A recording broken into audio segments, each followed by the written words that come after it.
आज की हमारी कहानी, आज का हमारा वीडियो महाकुंभ को लेकर है। महाकुंभ 2025 प्रयागराज इलाहाबाद में जो प्रारंभ हो चुका है और 144 वर्षों बाद ऐसा संयोग आया है। महाकुंभ और महाकुंभ में साधु और साधुओं में नागा साधु और नागा साधुओं के बारे में अलग अलग रहस्य हैं, उनके जीवन से जुड़ी हुई अलग अलग कहानी है। नागा साधु कौन है, इनका उद्देश्य क्या है, ये कुंभ के मेले में कहाँ से आते हैं और कुंभ के मेले में समाप्त होने के बाद कहाँ चले जाते हैं, इसके बारे में कोई नहीं जानता।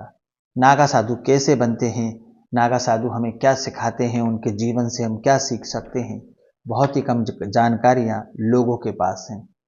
लोगों के पास नागा साधुओं के बारे में जानकारी कम, गलतफहमियाँ ज़्यादा हैं।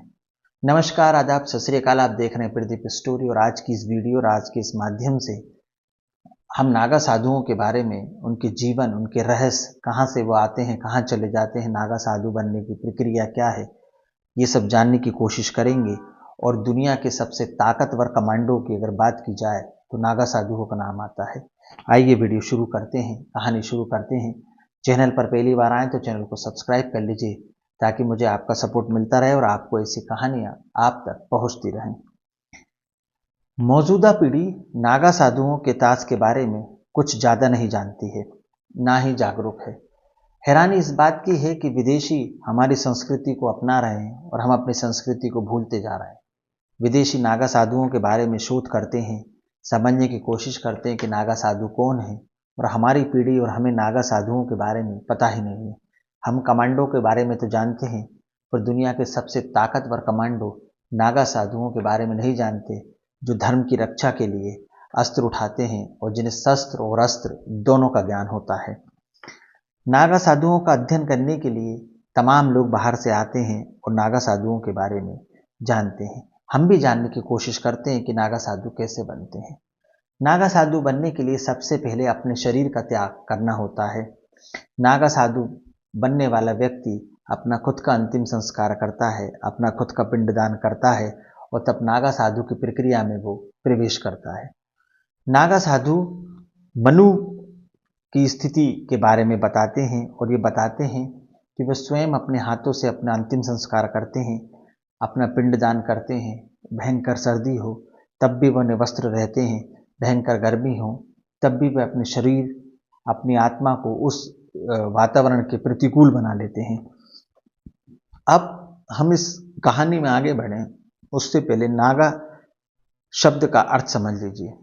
नागा शब्द का अर्थ संस्कृत में होता है पहाड़। नागा साधु उन सन्यासियों को कहते हैं जो पहाड़ पर रहते हैं, गुफाओं में रहते हैं और अधिक तप करते हैं या तपस्या करते हैं और उन्हीं पहाड़ों में अपना जीवन व्यतीत करते हैं। एक युवा बहादुर सैनिक नागा साधुओं को योद्धा सैनिक भी कहते हैं, क्योंकि ये वह योद्धा होते हैं जिनका इतिहास आदि शंकराचार्य से जुड़ा हुआ है। गुरु आदि शंकराचार्य ने भारत में चारों दिशाओं में अलग अलग मठ की स्थापना की और अलग अलग मठ बनाए और एक नागा साधुओं की टोली बनाई, क्योंकि धर्म की रक्षा के लिए सिर्फ तपस्या ही जरूरी नहीं थी, तपस्या करने वालों की रक्षा करना भी जरूरी थी। सनातन धर्म की रक्षा के लिए शस्त्र उठाना भी जब जरूरी था तो नागा साधु आए। नागा साधु ऐसे होते हैं जो शास्त्र भी जानते हैं और शस्त्र भी जानते हैं। हालांकि कुछ इतिहासकार तो ऐसे हैं जो ये मानते हैं कि नागा साधुओं का पंथ सिंधु सभ्यता से भी पुराना है। सिंधु सभ्यता की जब खुदाई की गई तो कुछ ऐसे चित्र मिले, ऐसी मूर्तियां मिली जिनमें जटाधारी साधुओं की मुद्राएं बनी हुई थी। नागा साधु दुनिया के सबसे कुशल योद्धाओं में माने जाते हैं, योद्धाओं की श्रेणी में माने जाते हैं और इसीलिए मैंने इस वीडियो को नाम दिया दुनिया के सबसे ताकतवर कमांडो। वर्ष 1874 में जब अहमद शाह अब्दाली ने इलाहाबाद पर हमला कर दिया था तो नागा साधुओं ने ही धर्म की रक्षा के लिए अब्दाली की सेना के खिलाफ युद्ध लड़ा था। और इसके अलावा जब भारत आधुनिक बनने के दौर में आया, जब यहाँ सब कुछ आधुनिक बनने लगा तो नागा साधुओं की फौज बिखर गई। उन्होंने अपने आप को इस संसार, इस मोह माया से, युद्ध कला को दूर कर लिया।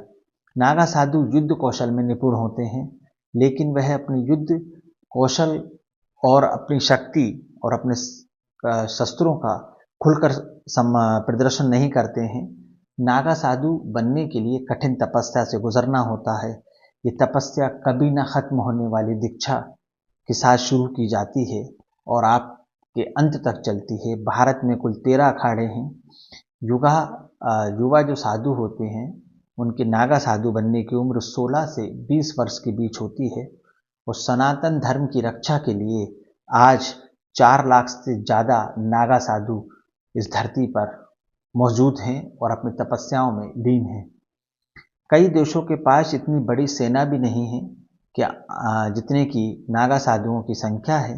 नागा साधुओं को लेकर कई लोगों के मन में बड़े बड़े सवाल हैं, बड़े बड़े विचार हैं और हो सकते हैं कि आपके मन में भी ये पहला विचार हो कि नागा साधु निवस्त्र क्यों रहते हैं और नागा साधु कपड़े क्यों नहीं पहनते।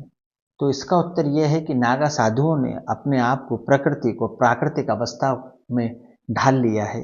कोई भी इंसान जब दुनिया में जन्म लेता है तो वह निवस्त्र होता है, नंगा आता है और नंगा ही जाता है और ये प्राकृतिक होता है। तो नागा साधु हमेशा निवस्त्र रहते हैं, वो प्रकृति के साथ चलते हैं। और दूसरा सवाल होता है कि नागा साधुओं को इतनी ठंड के मौसम में भी ठंड क्यों नहीं लगती, उन पर मौसम का असर क्यों नहीं होता। तो उसका उत्तर यह है कि जब नागा साधु बनने की प्रक्रिया में प्रवेश करते हैं तो वो शरीर को इस स्थिति में ढाल लेते हैं कि ना तो उन्हें गर्मी का एहसास होता है न सर्दी का एहसास होता है। ठीक वैसे ही जैसे कि जब शिशु अपनी माँ के गर्भ में रहता है तो ना तो उसे सर्दी लगती है ना उसे गर्मी लगती है और सिर्फ जब वो आता है तो निवस्त्र आता है और प्रकृति की नियमों पर ही नागा साधु अपने जीवन को जीते हैं। लोगों के मन में ये प्रश्न भी होता है कि नागा साधु हमेशा अपने शरीर पर भस्म क्यों लगाते हैं और राख क्यों लगाते हैं। और तो नागा साधु ये कहते हैं कि शरीर पर हम भस्म और राख इसलिए लगाते हैं कि जो राख होती है वो मृत व्यक्ति के शरीर से बनी होती है। जब व्यक्ति मर जाता है, उसका अंतिम संस्कार कर दिया जाता है, तो हम उस राख को रगड़ कर अपने शरीर पर लगाते हैं। अब प्रश्न ये उठता है कि क्या नागा साधु मृत्यु पर विजय पा चुके हैं, मृत्यु उनका कुछ नहीं बिगाड़ सकती। तो चौथा सवाल लोगों के मन में ये होता है कि नागा साधु मृत्यु पर विजय पा चुके हैं तो नागा साधु मेले में कहाँ से आते हैं और मेले के बाद कहाँ चले जाते हैं। इसका जवाब ये है कि नागा साधु दुर्गम इलाकों से पहाड़ों पर अपनी तपस्या करते हैं और जब कुंभ का मेले का आयोजन खत्म हो जाता है तो वो पहाड़ों पर चले जाते हैं और फिर कभी दिखाई नहीं देते हैं। अगर आप चाहें तो अपने जीवन में नागा साधुओं से बहुत कुछ सीख सकते हैं कि अपने आप में प्रसन्न रह सकते हैं। नागा साधुओं के पास कोई भौतिक वस्तु नहीं है, ना ही सुविधा के कोई सामान है, तब भी वो अपने आप में प्रसन्न रहते हैं। अपनी तपस्या, अपनी भगवान की भजन में लगे रहते हैं। और नागा साधु बहुत शक्तिशाली होते हैं, जिन्हें शस्त्र का भी ज्ञान होता है और अस्त्र का भी ज्ञान होता है। और नागा साधु हठ योगी होते हैं, वो हठ पर अड़ जाते हैं, कठिन तपस्या करते हैं। और नागा साधुओं को जब शारीरिक मोह माया, वस्त्र, सब सुविधाओं को त्यागना होता है और अपना अंतिम संस्कार कर पिंडदान कर नागा साधु बनना होता है। नागा साधु सिर्फ एक दिन में 7 घरों में भोजन मांगते हैं, भिक्षा मांगते हैं और यदि भिक्षा मिल जाती है तो भोजन कर लेते हैं और अगर भिक्षा नहीं मिलती है तो 8 के घर में वो भिक्षा मांगने नहीं जाते हैं। नागा साधु अपनी कठिन तपस्या से गुजरते हैं और अपने आप को परिस्थितियों में ढाल कर रखते हैं। ये थी नागा साधुओं की वो कहानी जिन्हें अस्त्र का भी ज्ञान है और शास्त्र का भी ज्ञान है। जब जब साधुओं पर, सनातन धर्म पर, महात्माओं पर कोई युद्ध करेगा, कोई आक्रमण करेगा तो नागा साधुओं की फौज, नागा साधुओं के अस्त्र की शक्ति सनातन उन साधुओं को उन दुष्टों से, आक्रमियों से बचाएगी और सनातन धर्म की रक्षा के लिए जो सबसे बड़ी कमांडो की फौज है वो नागा साधु है।